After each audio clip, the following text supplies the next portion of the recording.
Ever wondered why there's so many colors of lightsabers in Star Wars? Well, don't worry, because that's what we're gonna break down in this video.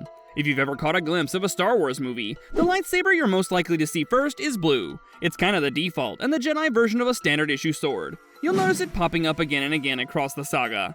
The most famous Jedi with a blue lightsaber is Obi-Wan Kenobi, and he's got one in almost every scene he's in. From his younger years in The Phantom Menace, all the way to his final duel in A New Hope. Then there's Anakin Skywalker, who's known for spinning and swinging his blue lightsaber around like he's trying to impress everyone. In Attack of the Clones, he's constantly charging into fights with it, and even when he starts slipping toward the dark side, he's still holding onto that same blue blade right up until the moment he fights Obi-Wan in Revenge of the Sith on a lava planet called Mustafar.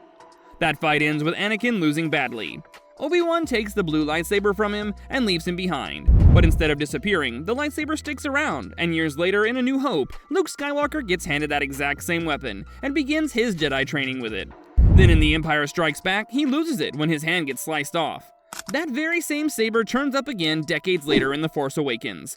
Rey discovers it buried in a box under a bunch of junk like some kind of cursed family heirloom that just won't stay lost.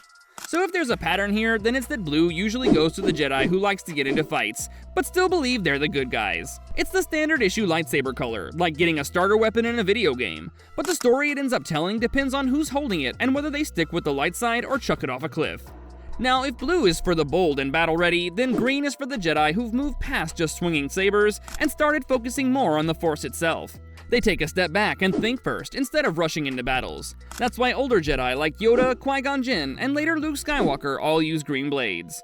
In the Star Wars world, lightsaber color comes from something called a kyber crystal. The crystal reacts to their connection with the Force, and when a Jedi builds their lightsaber, if that connection shows calm, balance, and deep understanding, the crystal turns green. Look at Qui-Gon, who didn't always follow the Jedi Council, but trusted the Force and made his own calls. Same with Yoda, who only fought when there was no other choice. And when he did, the green lightsaber meant things had gotten serious. Luke building his own green saber in Return of the Jedi shows he's grown up. He's not using the old blue one anymore. He finds his own crystal, builds from scratch, and chooses his own way forward. It marks the moment he becomes a real Jedi. So green sabers don't mean someone soft. They belong to Jedi who know when to fight, and when they do, they don't waste time. But not every Jedi fits neatly into the green or blue mold. That's where yellow comes in. Yellow lightsabers are pretty rare, and they usually show up with Jedi who do things a little differently, like the Temple Guards. These guys don't go on missions or chase down droids. They stay behind, watch the Jedi Temple, and protect it with twin yellow sabers. Always masked, always silent, like Force-powered bouncers. You don't really get their names or backstories, and they're just there to keep things in order. Later on, Rey also picks up a yellow saber, which is a big deal. After everything she's been through, like finding out she's a Palpatine, rejecting that legacy, and burying Luke and Leia's old sabers, she builds her own from scratch. The yellow blade reflects that she's forging a new kind of Jedi, and it's one that doesn't follow the old rules but doesn't throw them out either. So if blue is about action and green is about wisdom, then yellow is the color of purpose. But if green and blue cover most Jedi, then purple is in a league of its own. It's rare for a reason. In fact, Mace Windu is the only Jedi in Star Wars canon who wields one. Windu walks a fine line between light and dark, and the purple blade reflects that. It's literally the middle ground between blue and red, and in-universe, it fits with his fighting style, Vapad, which channels his inner darkness into combat without letting it control him. That's something only someone like him could pull off. For most Jedi, even trying would be a shortcut to turning Sith. And outside the story, the whole reason purple lightsabers exist is because Samuel L. Jackson asked for one. He told George Lucas he wanted to stand out during that huge arena battle in Attack of the Clones, and Lucas said yes. So the purple lightsaber exists because Samuel L. Jackson willed it into existence, which sounds like something Mace Windu would do anyway. Next up, let's talk about red, because when a lightsaber glows red, you already know it's bad news. Red blades are almost always used by the Sith or anyone who's ditched the Jedi path entirely. Darth Maul, Count Dooku, Darth Vader, even Kylo Ren. If they're swinging a red saber, chances are someone's about to lose a limb or two. But the red color doesn't come from the crystal being naturally that way. In fact, kyber crystals don't just turn red on their own. Sith literally have to force it. They pour their rage, hatred, and raw power into the crystal until it bleeds. And that bleeding process is what turns the crystal and the blade red. Kylo Ren's saber even looks unstable, like it's trying to explode every time he turns it on, and that's because his crystal is cracked. He tried to bleed it and messed it up, so the blade sputters and hisses like it's just as angry as he is, which, let's be honest, fits him perfectly. But red isn't the only shade to come from a broken path. There's also white, and the story behind that one is all about walking away from the Jedi without falling to the dark side. Only Ahsoka Tano uses it in the Star Wars universe. She's not one of the main movie characters, but if you've seen The Mandalorian or Ahsoka, she's the woman with 2 lightsabers that look like flashlights made out of ice. Those white blades mean she doesn't follow the Jedi, but she's not evil either. The way it works is, red lightsabers come from crystals that have been twisted by the dark side. Ahsoka beats one of those dark side users, and then she takes their crystals and heals them.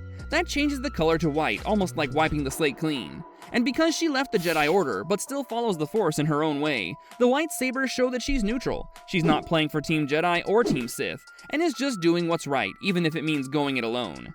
Now, out of all the lightsaber colors, black is hands down the rarest. There's only one of its kind in the entire galaxy, and it's called the Darksaber.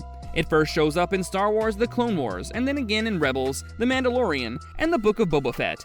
Unlike the glowing beams we usually see, this one looks like a flat, black blade surrounded by a white, crackling edge. And when it hums, it growls, almost like it's alive. It was built over 1,000 years before the movies, by Ter Vizsla, who was both Jedi and the first Mandalorian ever inducted into the Jedi Order. When he died, the Jedi kept his saber in the temple, but the Mandalorians broke in and stole it back. From that point on, the Darksaber became more than just a weapon, turning it into a crown. Whoever held it was seen as the rightful leader of Mandalore. And unlike every other saber, you don't just inherit the Darksaber or get it handed to you. You have to win it in combat, or else it doesn't count.